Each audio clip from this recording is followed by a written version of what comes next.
nggak pernah tidur. Justru ketika pelajaran selesai juga masih ngobrol aja sama dosennya, saking senangnya sama dosen itu. Dan sampai sekarang tuh berpengaruh ke cara ngajar, berpengaruh ke cara hidup gitu. Mahasiswa di kelas itu ada 76, tapi dia bakal tahu, bahkan di pojok yang nguap itu dia akan tahu. Saya nggak tahu cara dia mengelola kelas ya. Lirikan matanya itu bisa sampai seluas itu. Satu kanan satu kiri ya bola matanya. Gini. Nggak bisa ya? Juling. Bercanda aja nih. Setiap jenjang ada PK ya? pantun. Kalau pakai pantun kan mungkin lebih ke pas kuliah ya. Kalau saya di SD tuh ada, di SMP ada, SMA ada. Tapi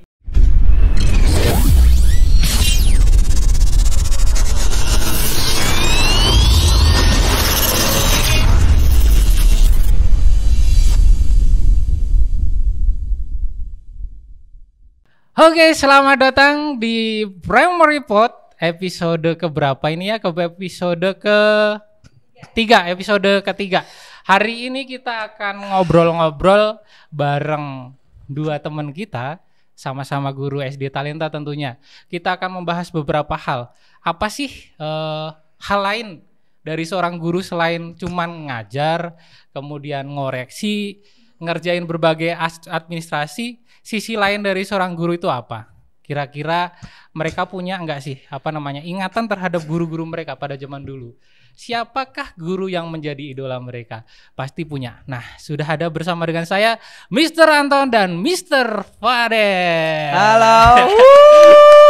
Gimana nih kabarnya? Wah, saya sehat banget saya PK. Sehat juga sama kayak Mr. Fadel. Sehat karena habis renang kan hari Wah, ini. tadi saya ngantuk banget, Mr. Eka. Kenapa ngantuk? Kan renang. Habis renang tadi saya hampir tenggelam. Tenggelam kemana?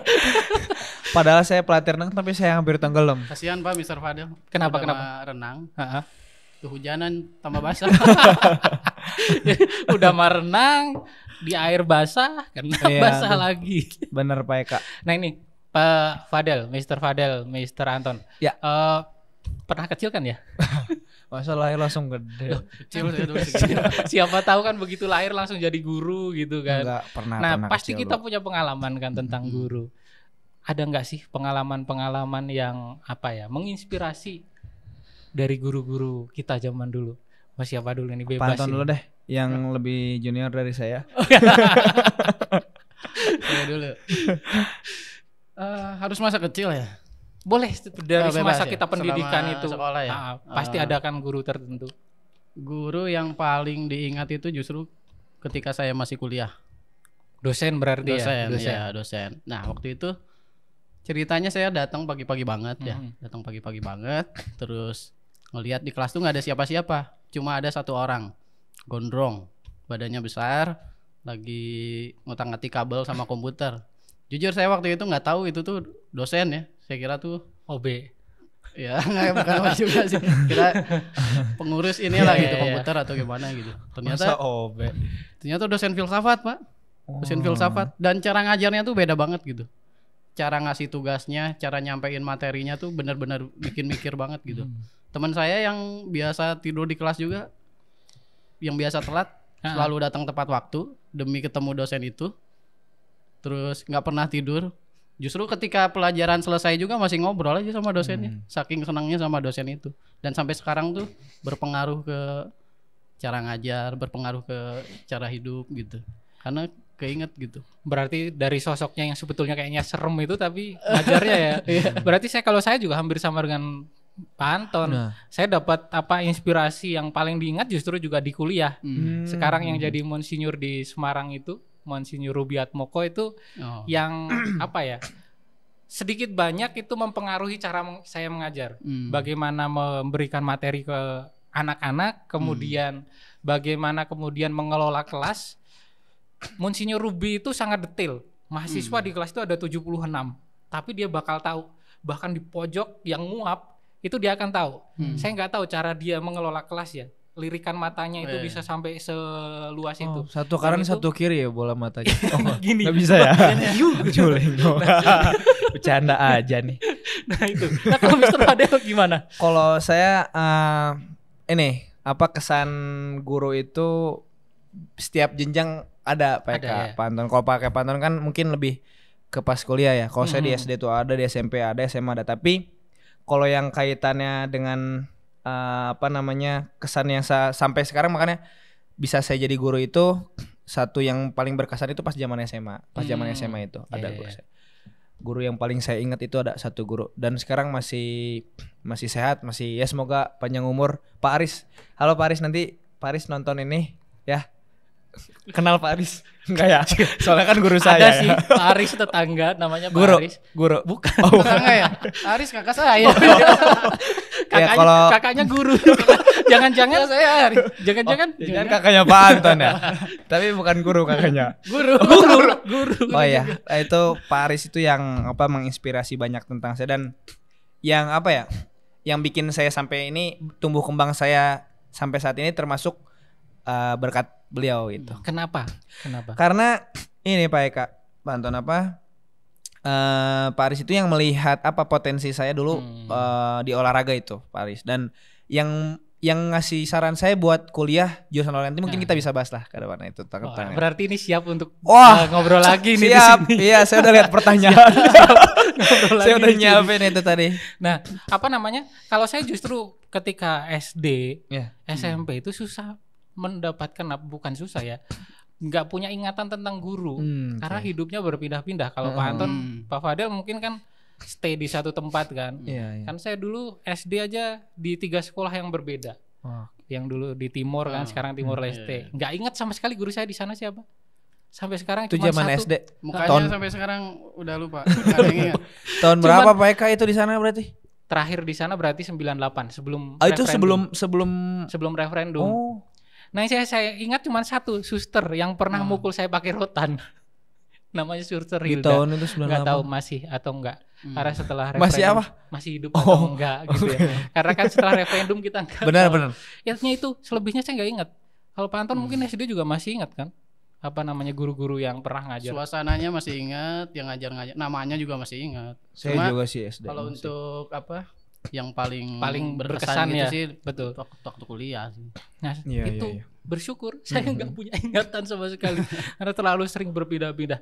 Nah, guru zaman dulu itu kan tentunya beda banget. Kesan kita yang kita dapatkan kadang ada dua versi dalam tanda kutip ya. Kita kadang dapat kesan negatif terhadap seorang guru, kadang ada hal yang positif. Pernah nggak sih menemukan guru yang mempunyai jiwa itu dia ngemong atau kemudian mengarahkan kita pada suatu titik? Mungkin di jenjang SMP mungkin ya, ketika kita sudah mulai menemukan siapa diri kita sebetulnya. Ada nggak kira-kira guru yang ditemukan dan itu bisa menginspirasi kita sampai sekarang? Dari Pak Anton dulu kali. Saya lagi masih ingat. Oh, saya tuh nyuruh Pak Anton, soalnya saya juga mikir. Pak Anton dulu mungkin tuh saya selalu mikir. Tapi sekarang saya udah dapat jawabannya. Nah, siapa itu jawabannya? Saya dulu zaman SMP itu sama kayak Pak Eka, ya mungkin dulu beda dengan sekarang ya, maksudnya cara guru menegur menyikapi anak yang segala macam yang punya ya kesalahan lah ya segala macam itu, yang dulu zaman itu kan bisa ya tadi bentuk tegurannya kadang dipukul segala macam. Nah, saya pernah dipukul sama satu guru, emang karena saya bandel waktu itu.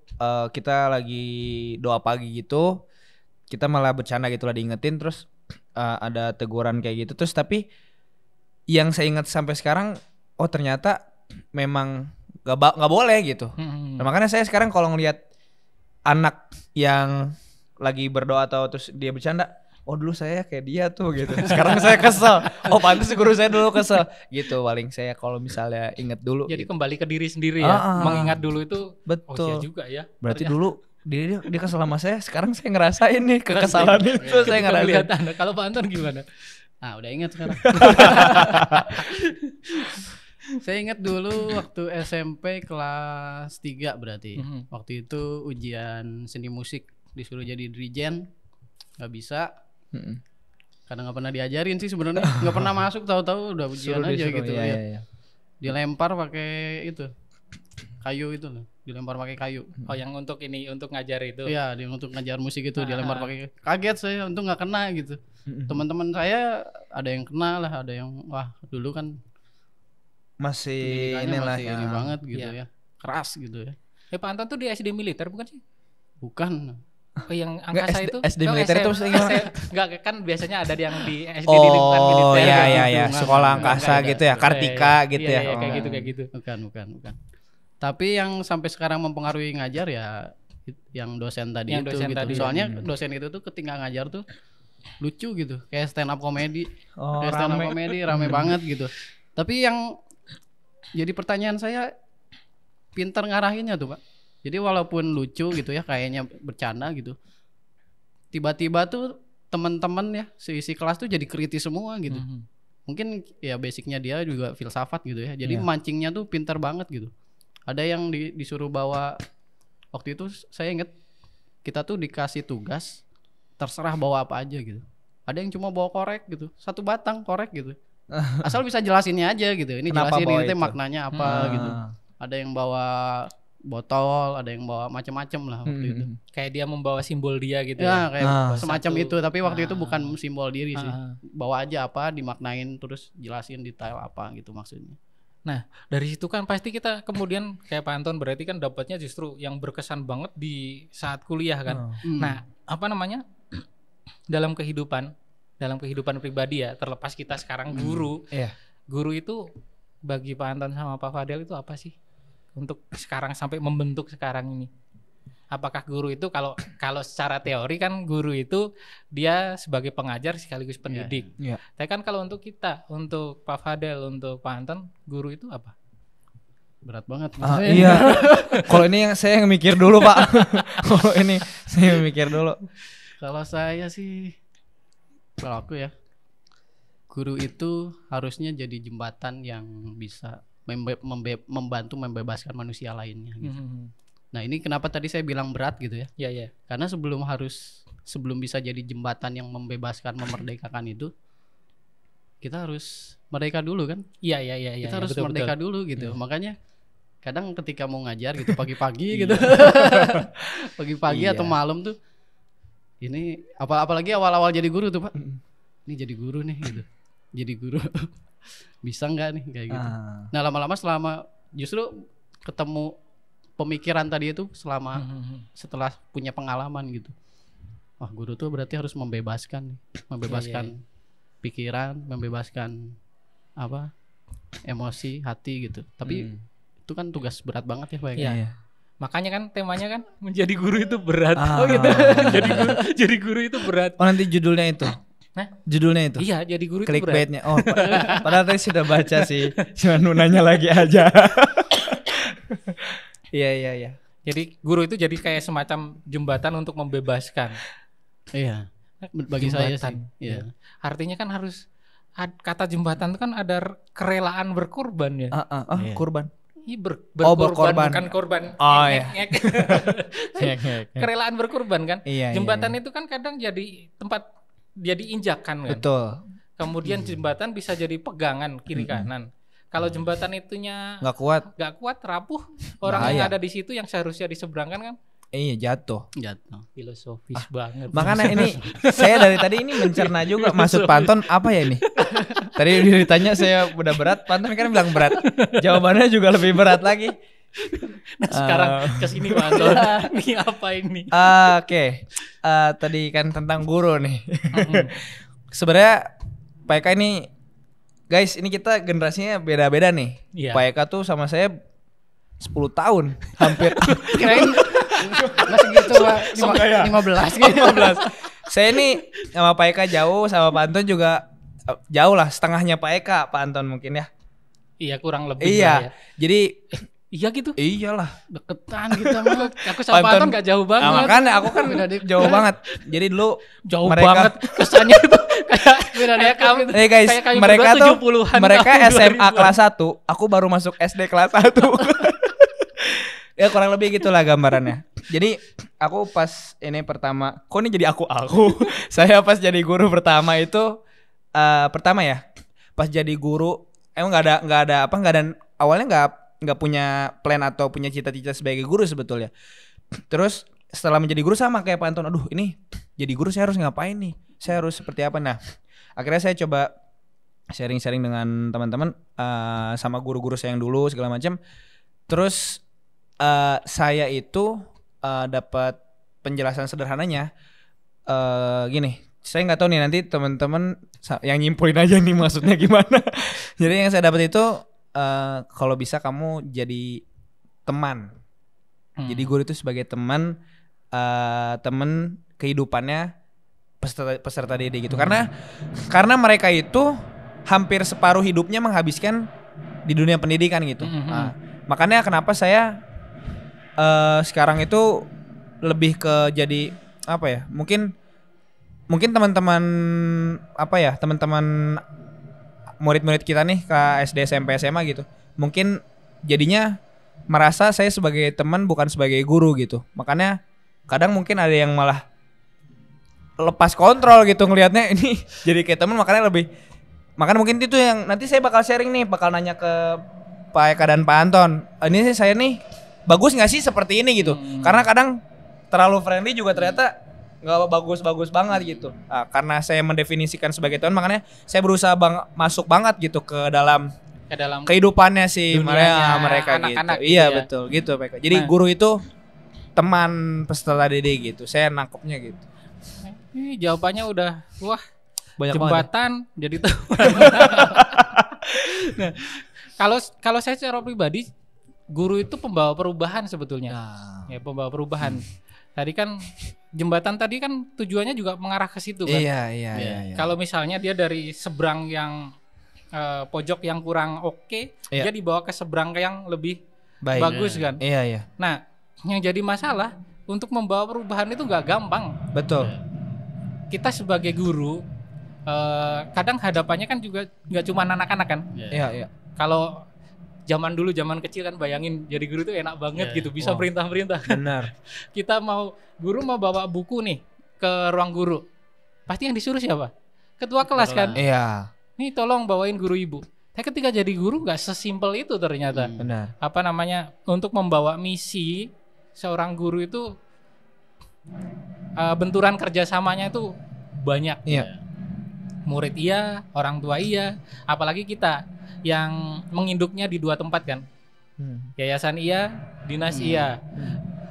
Walaupun antara dinas dan yayasan punya kesamaan visi, tapi ada banyak hal yang memang kita harus menyesuaikan. Iya. Nah itu yang macam-macam kayak gitu. Mungkin papa mama mikirnya jadi guru itu, enak banget nih misternya. Ngoceh di depan kelas, ngasih soal, tapi misi di belakangnya itu. Betul. Nah ngomong-ngomong misi yang kita mau bawa, itu ada tulisannya dari produser. Misi zaman dulu, zaman sekarang. Oke. Dari sejauh kita melihat aja ya, karena kan kita nggak berdasarkan pengalaman aja ya.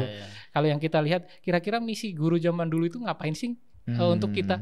Kadang kan guru zaman dulu itu kalau kita perhatikan ya, mungkin papa mama yang usianya seusia kita ngerasain bagaimana kadang-kadang guru itu tadi yang disampaikan Pak Fadel, mendidik itu dengan keras. Kita harus dididik benar-benar keras banget, bahkan dalam tanda kutip kadang di luar batas kemampuan kita untuk mencerna itu. Benar. Apa sih sebetulnya ya visi mereka itu? Kalau yang sekarang kita refleksikan tentunya. Aku mikir gitu. Jawab apa lagi ya ini gitu tadi. Pantun dulu aja. Udah kirain mau jawab ya. Visi misi guru zaman dulu. Ya, kira-kira nih. Apa ya? Kalau dulu sih saya ngerasanya sih kayaknya lebih ke tata krama yang kayak gitu ya. Tata krama. Jadi kita nggak sopan sedikit aja tuh langsung diperhatikan banget. Betul. Ya. Diperhatikan banget. Contoh aja ya, ketemu guru nggak salam gitu, nggak permisi gitu ya. Itu pasti kena tegur gitu ya, Atau nggak ngerjain tugas sedikit suruh lari. Tapi saya dulu suka banget suruh lari. Jadi ngerjain PR juga, Bu saya mau ikut lari gitu.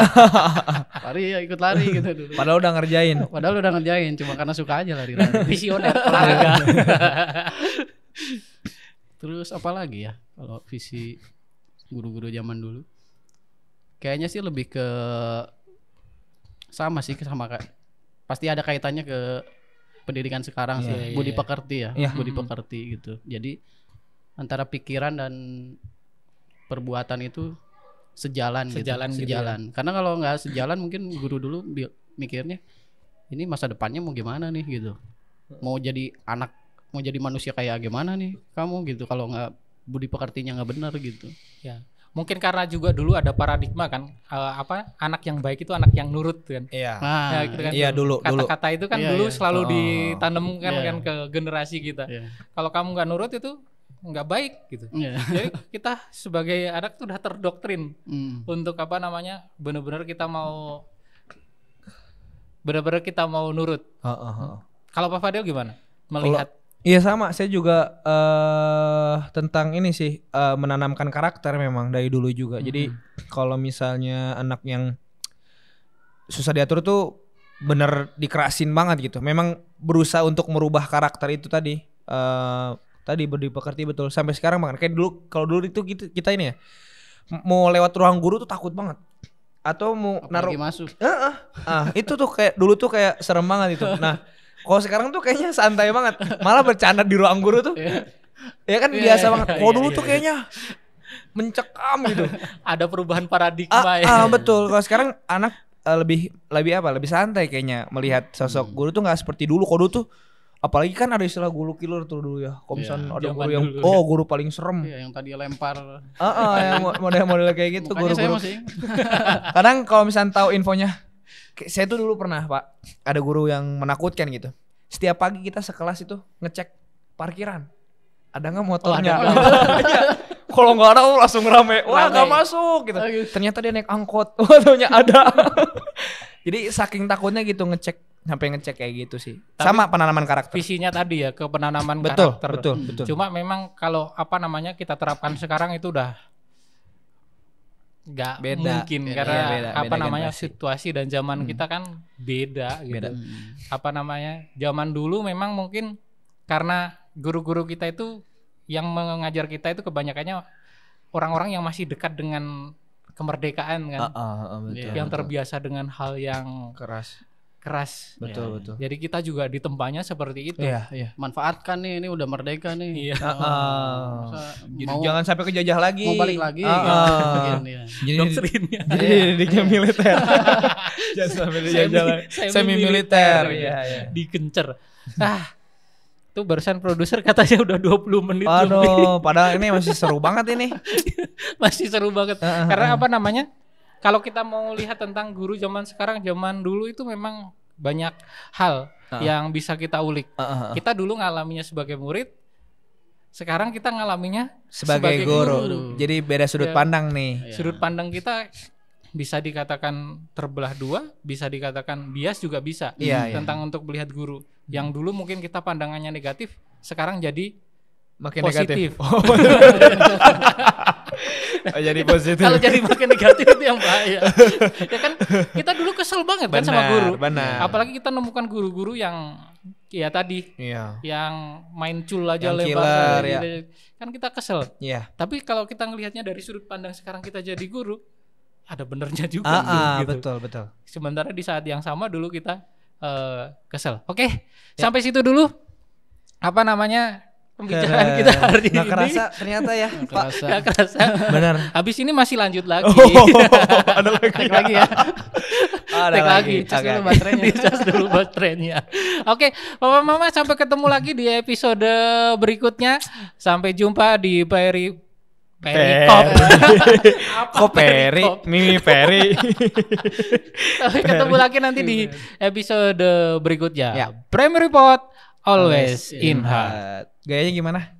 Gayanya Oke. Pantun bener sendiri.